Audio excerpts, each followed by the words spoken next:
Bien, la violencia sexual infantil es uno de los principales delitos que en México sufre una niña, niño o adolescente. Según las estadísticas, nos dice que los que mayor sufren este tipo de violencia son los adolescentes. Yo les puedo decir que en mi práctica de más de 20 años de atender este tipo de víctimas, más bien las niñas, niños y adolescentes sufren este tipo de violencia en edades tempranas. Estamos hablando de entre los 3 y los 6 años, solamente que hasta la etapa adolescente se atreven a hablar de este tipo de violencias. Es de las peores violencias que traen consecuencias en su salud mental, en su desarrollo socioemocional y afectivo. ¿Cómo ocurre esta violencia? ¿Por qué ocurre esta violencia y por qué México ocupa el primer lugar en los países miembros de la OCDE? Porque no damos educación sexual a las niñas, niños en nuestro país. A las niñas y niños pensamos que son seres asexuados y que hasta la adolescencia tienen un despertar sexual. Ya nos dijo Sigmund Freud hace más de 100 años que tenemos etapa de desarrollo psicosexual desde los 0.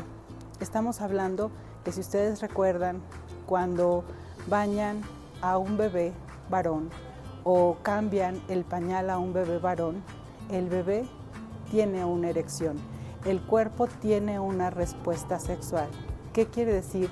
Que el cuerpo de una niña o niño o en temprana edad siente placer sexual, sin tener noción, sin identificar eso que sienten.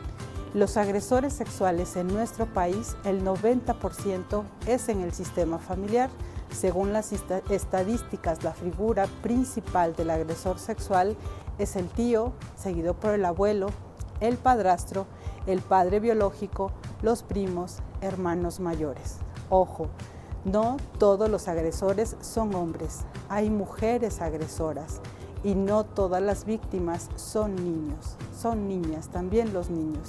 Tanto niñas como niños están expuestos de la misma manera a ser violentados sexualmente durante la infancia. Entonces, el 90% estamos hablando que son en el seno familiar. El otro 10% de los agresores son adultos en la que una niña, niño o adolescente confía, como puede ser un docente, un entrenador deportivo o un líder religioso. Pero estamos hablando que el 100% son personas en la que una niña, niño o adolescente confía y se da no de manera abrupta, no a través de la violencia, se da como si fuera un juego de caricias donde la niña o niño siente placer y no lo identifica como violencia, no lo identifica como agresión, no lo identifica como malo. Un fenómeno que hemos visto en los últimos 3 años es que este tipo de violencia se están reproduciendo de niñas, niños a niñas a niños. Estamos hablando que un niño que fue violentado sexualmente, que su cuerpo fue erotizado, quiere reproducir esa sensación y lo hace con niños más pequeños. Estamos hablando que hay niños de 10 años que están agrediendo a niños de 6 años porque no tienen conciencia ni conocimiento de eso que están haciendo. Por eso es importante prevenir. ¿Cómo podemos prevenir el abuso sexual infantil o violencia sexual en las infancias?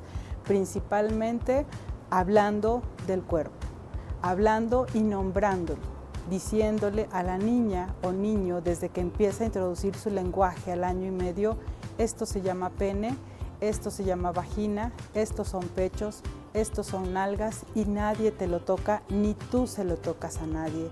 Las partes donde va un traje de baño no se tocan ni se las tocas a otra persona.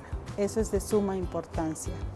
Algo que he observado con las víctimas de violencia sexual infantil es que las niñas y niños no confían en sus cuidadores primarios, sea padre, madre, abuela, tutor.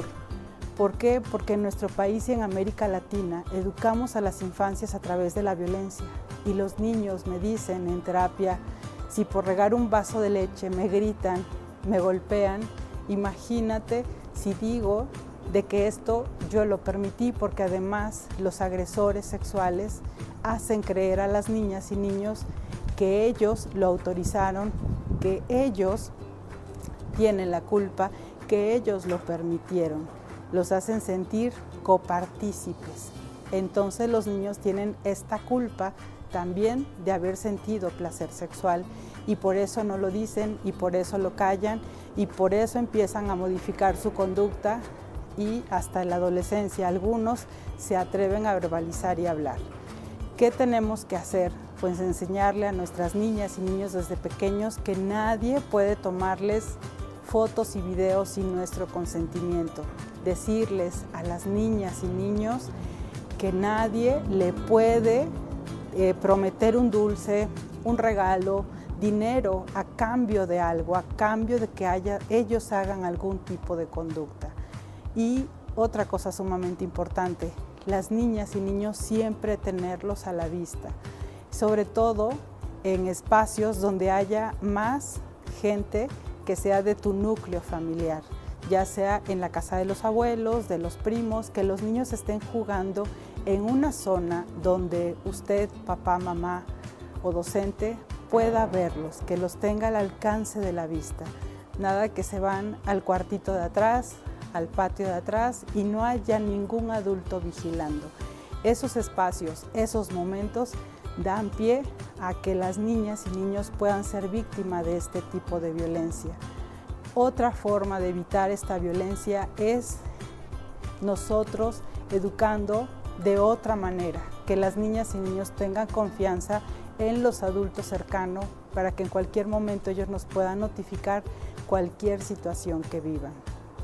Si nosotros, como padre, madre, tía, abuela, tutora, docente, detectamos que una niña o niño sufre este tipo de violencia, ¿cómo lo podemos detectar? Las niñas y niñas empiezan a cambiar su conducta, a tener una conducta con información sobre sexualidad no propia para su edad, hipersexualizada, y empiezan a tener problemas para dormir, problemas para comer, problemas para integrarse, bajan su rendimiento escolar, tienen pesadillas, no quieren que nadie los toque, que nadie se les acerque, dificultad para dormir, incontinencia urinaria, etc. Si empezamos a notar cambios de conducta en nuestra niña, niño o adolescente, es importante buscar siempre a un especialista en conducta, en algún psicólogo o psicóloga que lo evalúe para que nos diga, nos corrobore si nuestra niña o niño cercano, importante, está sufriendo este tipo de violencia. Si es así, ¿qué tenemos que hacer? Es un delito. La violencia sexual infantil es un delito y es un delito que se persigue por oficio. Cualquiera de nosotros que nos percatemos que una niña, niño o adolescente, sea mi vecina, mi sobrina, mi hija, mi alumna, sufre este tipo de violencia, tenemos que notificar a la Fiscalía. Es un delito y según el artículo 12, toda persona tiene la capacidad y la obligación de denunciar. La Secretaría de Educación en Zacatecas desde 2017 tiene un protocolo de prevención, detección y actuación y todo docente está obligado a denunciar.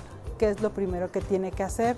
Hablar con los padres, tutores, cuidadores primarios, notificar la situación que una niña o niño nos está detonando o nos está diciendo. Nosotros como adultos, ojo, esto es bien importante, muchas veces podemos decir, el niño no parece víctima. Los niños tienen un comportamiento distinto al adulto.